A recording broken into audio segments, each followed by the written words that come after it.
How can I teach about the Second Amendment in homeschooling? Have you ever wondered how to teach your children about the Second Amendment while homeschooling?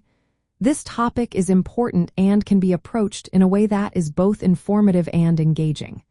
Let's break it down into manageable parts. Start with the historical context. The Second Amendment is part of the Bill of Rights, adopted in 1791. It states, "A well-regulated militia, being necessary to the security of a free state, the right of the people to keep and bear arms shall not be infringed." Explain how this amendment was influenced by the American Revolution.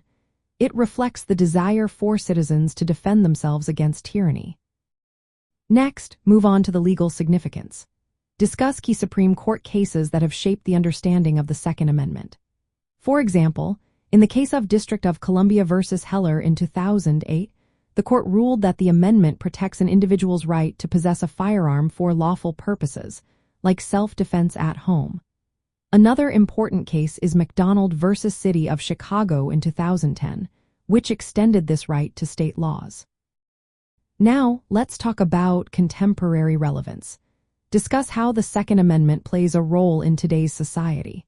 This includes debates about gun control laws and the impact of gun ownership on personal and community safety.